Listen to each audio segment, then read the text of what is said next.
સમાચાર સવારમાં આપનું સ્વાગત છે। આજના તાજા અને મહત્વપૂર્ણ સમાચારો પર એક નજર કરીએ તે પહેલા ચેનલને સબસ્ક્રાઇબ કરી લો। આગામી 8 તારીખ સુધી કચ્છ, પોરબંદર, ગીર સોમનાથ અને ભાવનગરમાં હીટવેવને લઈને એલર્ટ। હાલ ગુજરાત સહિત દેશભરમાં લોકો ભીષણ ગરમીથી પરેશાન છે, ત્યારે હવામાન વિભાગ દ્વારા ફરી એકવાર ગુજરાતના કેટલાક જિલ્લાઓમાં હીટવેવને લઈને એલર્ટ આપવામાં આવ્યું છે। હવામાન વિભાગના જણાવ્યા પ્રમાણે આગામી 5 દિવસ એટલે કે આજથી 8 મે સુધી સૌરાષ્ટ્ર અને દક્ષિણ ગુજરાતના કેટલાક ભાગોમાં ગરમ અને ભેજવાળું હવામાન રહેશે, જેમાં કચ્છ, દેવભૂમિ દ્વારકા, પોરબંદર, ગીર સોમનાથ, ભાવનગર, અમદાવાદ, આણંદ, ભરૂચ, સુરત, નવસારી અને વલસાડનો સમાવેશ થાય છે।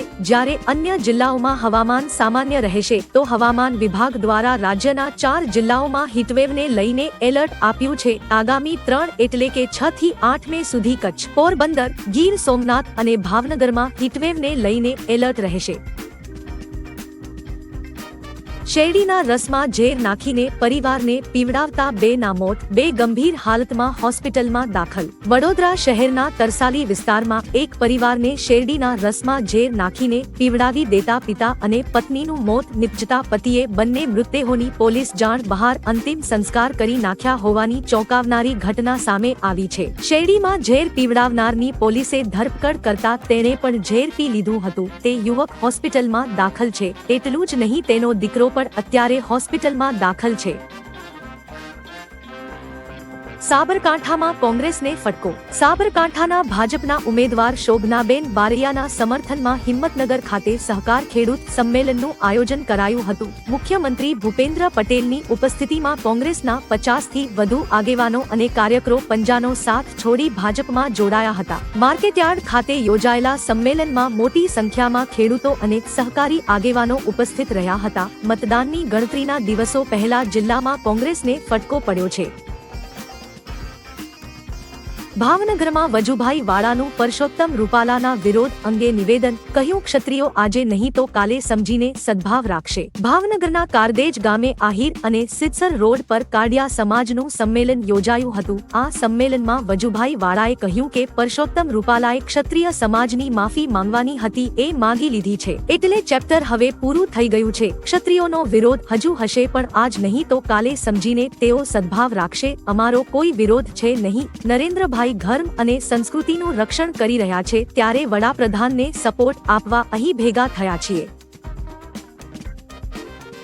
ગુજરાતના સુપ્રસિદ્ધ મંદિરના મહંતનું નિધન। ભાવનગરના ગોળીબાર હનુમાનજી મંદિરના મહંતનું નિધન થયું છે। મદન મોહન દાસજીએ 115 વર્ષની વયે અંતિમ શ્વાસ લીધા છે। તેમના નિધનથી ભક્તોમાં શોક છે। સવારે 7 થી 10 કલાક સુધી તેમના પાર્થિવ દેહને દર્શન માટે રાખવામાં આવ્યો છે। મદન મોહનદાસ બાપુ ગોળીબાર હનુમાનજી મંદિરના વર્ષોથી મહંત રહ્યા હતા। તેઓ 62 વર્ષથી વધુ સમયથી અહીં સેવા આપતા હતા। સૌરાષ્ટ્રમાં તેમને ખૂબ માને છે। સુરત ક્રાઇમ બ્રાન્ચે નુપુર શર્મા સહિત હિન્દુ નેતાઓની હત્યાનું કાવતરું નિષ્ફળ બનાવ્યું। કટ્ટરપંથી મૌલવીને દબોચ્યો। હિન્દુ સનાતન સંઘના રાષ્ટ્રીય અધ્યક્ષ સહિત અન્ય હિન્દુ નેતાઓને પાકિસ્તાન, નેપાળ તેમજ અન્ય દેશના કટ્ટરપંથીઓ સાથે મળીને જાથી મારી નાખવાની ધમકી આપનાર મૌલવીની સુરત ક્રાઇમ બ્રાન્ચે ધરપકડ કરી છે। સુરત ક્રાઇમ બ્રાન્ચની ટીમે બાતમીના આધારે ચોક બજાર સ્થિત ભરીમાતા ફૂલવાડી પાસેથી મોહમ્મદ સોહેલ ઉર્ફે મૌલવી અબુ બકર ટીમોલને ઝડપી પાડ્યો હતો। મૌલવી દ્વારા હિન્દુવાદી નેતાઓ ઉપદેશ રાણા, હૈદરાબાદના હિન્દુવાદી નેતા રાજાસિંહ, સુદર્શન ન્યૂઝ ચેનલના editor in chief Suresh Chauhan અને નુપુર શર્માને જાથી મારી નાખવાની ધમકી આપી હોવાનું કાવતરું ઘડ્યું હતું। પુરુષોત્તમ રૂપાલાએ કરી મોટી અપીલ। પુરુષોત્તમ રૂપાલા રાજકોટ લોકસભાની બેઠકના ભાજપના ઉમેદવાર છે। તેમના સમર્થનમાં ટંકારાના મિતાણા ગામે સંમેલન યોજાયું હતું, જેમાં ટંકારા લેઉવા પટેલ સમાજ અને સહકારી ક્ષેત્રના આગેવાનો હાજર રહ્યા હતા। અહીં રૂપાલાએ 7 મેના રોજ તમામ મતદારોને ભેગા મળીને ભાજપને ટેકો કરવા માટે અપીલ કરી હતી। કહ્યું, સહકારી ક્ષેત્ર, માર્કેટિંગ યાર્ડ, પશુપાલન અને ખેતી સાથે જોડાયેલા 100% મતદાન કરી તેના વિડીયો સોશિયલ મીડિયામાં મૂકે।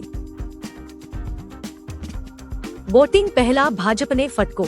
જામનગર ભાજપ શહેર કિસાન મોરચાના ઉપપ્રમુખ સુરપાલસિંહ વાળાએ રાજીનામું આપ્યું છે। તેમણે કહ્યું હતું કે પોતે ક્ષત્રિય હોય અને ક્ષત્રિય આંદોલનને લઈને આજે મહાસંમેલન મંચ પરથી રાજીનામું આપું છું। પુરુષોત્તમ રૂપાલાએ કરેલી ક્ષત્રિય સમાજ વિરુદ્ધની ટિપ્પણીનો મામલો હજુ શાંત પડ્યો નથી, તેથી આ રાજીનામું આપવામાં આવ્યું છે। પૂર્વ સીએમ શંકરસિંહ વાઘેલાનું મોટું નિવેદન। ધોળકાના ચંડીસર ગામે ક્ષત્રિય અસ્મિતા મહાસંમેલન યોજાયું હતું। અહીં હાજર રહેલા પૂર્વ સીએમ શંકરસિંહ વાઘેલાએ જણાવ્યું કે ભાજપના પીએમઓમાં તેમણે જાતે ફોન કરી રૂપાલાની ટિકિટ રદ કરવા કહ્યું હતું, પરંતુ ભાજપે ટિકિટ રદ ના કરી। કહ્યું કે એમને એમ હતું કે આ સમાજ ક્યારેય ભેગો નહીં થાય અને સમાધાન થઈ જશે। તેમની રણનીતિ ઊંધી પડી છે અને સમાજ એક થઈ ગયો છે। આ સમાજ તેનો જવાબ 7 તારીખે અને આવનારા દિવસ આપશે। અમિત શાહની મોટી જાહેરાત। છોટા ઉદેપુરમાં કેન્દ્રીય ગૃહમંત્રી અમિત શાહે સભાને સંબોધી હતી। તેમણે ભાજપના ઉમેદવાર અંગે જણાવ્યું કે તમે જશુભાઈને જે વોટ આપશો તે દિલ્હીમાં મોદીને પીએમ બનાવવાનું કામ કરશે। અનામત મામલે કહ્યું કે હમણાં રાહુલ બાબા એન્ડ કંપની કહે છે કે મોદી પીએમ બનશે તો અનામત જતી રહેશે। શાહે ગેરંટી આપી કે જ્યાં સુધી ભાજપ સરકાર છે ત્યાં સુધી અનામતને કોઈને હાથ લગાવવાનો અધિકાર નથી। આ અધિકાર એસસી, એસટી અને ઓબીસી ભાઈનો છે।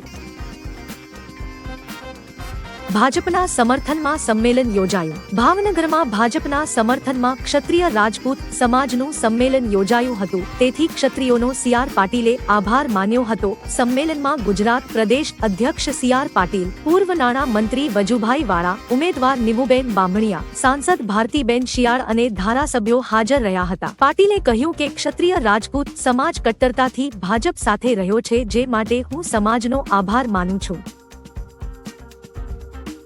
કોલિંગના નિયમો બદલાવા જઈ રહ્યા છે। લાગી રહ્યું છે કે સરકાર કોલિંગના નિયમોમાં ફેરફાર કરવા જઈ રહી છે। દૂરસંચાર વિભાગે ટેલિકોમ ઓપરેટરોને ગ્રાહકોને કોલિંગ નેમ પ્રેઝન્ટેશન સીએનએપી સેવાઓ આપવા ટેસ્ટિંગ શરૂ કરવા નિર્દેશ આપ્યા છે। આ સેવાથી ફોન કરનાર કોણ છે અને તેનો જવાબ આપવો કે નહીં તે નક્કી કરવું સરળ બનશે। સ્પામ કોલ રોકવામાં અને છેતરપિંડી રોકવામાં પણ મદદ કરશે।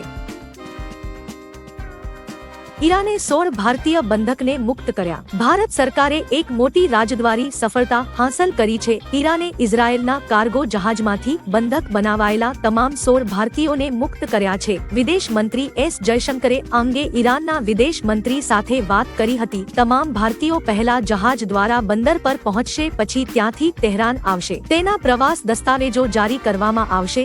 ભારતીય દૂતાવાસ તેમાં મદદ કરશે અને તે પછી તે બધા ઘરે પરત ફરશે। પીએમ 14 મેના રોજ ઉમેદવારી પત્ર ભરશે। પીએમ મોદી 14 મેના રોજ વારાણસીથી ઉમેદવારી પત્ર ભરશે। તેના એક દિવસ પહેલા તેઓ વારાણસીમાં રોડ શો યોજશે। પ્રધાનમંત્રી 13 મેના રોજ બપોરે કાશી આવશે। આ પછી તેઓ લંકા ચોક પર મદન મોહન માલવીયની પ્રતિમાને પુષ્પાંજલિ આપી રોડ શોની શરૂઆત કરશે। આ રોડ શો ભડાઈનીથી સોનારપુરા અને મદનપુરા થઈને ગોદૌલિયા પહોંચશે। અજય રાય વારાણસીથી કોંગ્રેસના ઉમેદવાર છે। વારાણસીમાં 7મા તબક્કામાં મતદાન થવાનું છે। કોંગ્રેસને લઈ આવ્યા મોટા સમાચાર। સુરત અને ઇન્દોર બાદ હવે કોંગ્રેસના ઉમેદવાર સુચારિતા મોહંતીએ ઓડિશાની પુરી સીટ પરથી ટિકિટ પરત કરી છે। તેમણે પાર્ટીના મહાસચિવ કેસી વેણુગોપાલને પત્ર લખીને કહ્યું કે તેમને ચૂંટણી લડવા માટે પાર્ટી તરફથી ફંડ મળ્યું નથી। પુરીમાં 25 મેના રોજ મતદાન થવાનું છે, જેના માટે નોમિનેશનની છેલ્લી તારીખ 6 મે છે। કોંગ્રેસ પાસે હજુ પણ ઉમેદવાર બદલવાની તક છે। અહીંથી ભાજપે સંબિત પાત્રાને ટિકિટ આપી છે। અરવિંદર સિંહ લવલી ભાજપમાં જોડાયા। તાજેતરમાં દિલ્હી કોંગ્રેસના અધ્યક્ષ પદેથી રાજીનામું આપનાર અરવિંદર સિંહ લવલી ભાજપમાં જોડાયા છે। કેન્દ્રીય મંત્રી હરદીપ પુરીએ તેમને ભાજપનું સભ્યપદ અપાવ્યું। લવલીની સાથે અન્ય ઘણા નેતાઓ પણ ભાજપમાં જોડાયા હતા, જેમાં નસીબસિંહ, રાજકુમાર ચૌહાણ અને અમિત મલિક જેવા મોટા નેતાઓનો સમાવેશ થાય છે। લવલી શીલા દીક્ષિત સરકારમાં મંત્રી રહી ચૂક્યા છે। પ્રમુખ પદ છોડતી વખતે તેમણે કહ્યું હતું કે તેઓ ભાજપમાં જોડાશે નહીં। પ્રિયંકા ગાંધીએ પીએમ મોદીને આ જવાબ આપ્યો। પ્રિયંકા ગાંધીએ બનાસકાંઠામાં કહ્યું કે પીએમ મોદી મારા ભાઈને શહેજાદા કહે છે, પણ તેઓ સાંભળી લે કે આ એ જ શહેજાદા છે જેમણે ભારત યાત્રા દરમિયાન આખા ભારતમાં 4000 કિલોમીટરની ચાલીને યાત્રા કરી હતી અને લોકોના દુઃખ દર્દ જાણ્યા હતા। કહ્યું કે મોદી ગુજરાતથી દૂર ન થયા હોત તો અહીંથી ચૂંટણી કેમ નથી લડતા। સાથે તેમણે પુરુષોત્તમ રૂપાલા પર પ્રહાર કર્યા છે। ક્ષત્રિય મહિલાઓને લઈને પણ નિવેદનો આપ્યા છે। શું અમિત શાહનો પુત્ર બેટ પકડવાનું જાણે છે? આપ સાંસદ સંજય સિંહે અમિત શાહ પર પ્રહાર કરતા કહ્યું કે શું અમિત શાહનો પુત્ર બેટ પકડવાનું જાણે છે? તેઓ બીસીસીઆઈના સેક્રેટરી બનીને બેઠા છે। સાથે પીએમ મોદી પર પ્રહાર કરતા કહ્યું કે 73 વર્ષની ઉંમરે પીએમ મોદીને ત્રીજી ટર્મ જોઈએ છે અને જવાન 21 વર્ષની ઉંમરે નિવૃત્ત થશે। તેમણે જણાવ્યું કે આ લોકો આત્યંતિક પરિવારવાદી છે। પીએમ મોદી અને અમિત શાહ પોતાના મિત્રો માટે કામ કરી રહ્યા છે।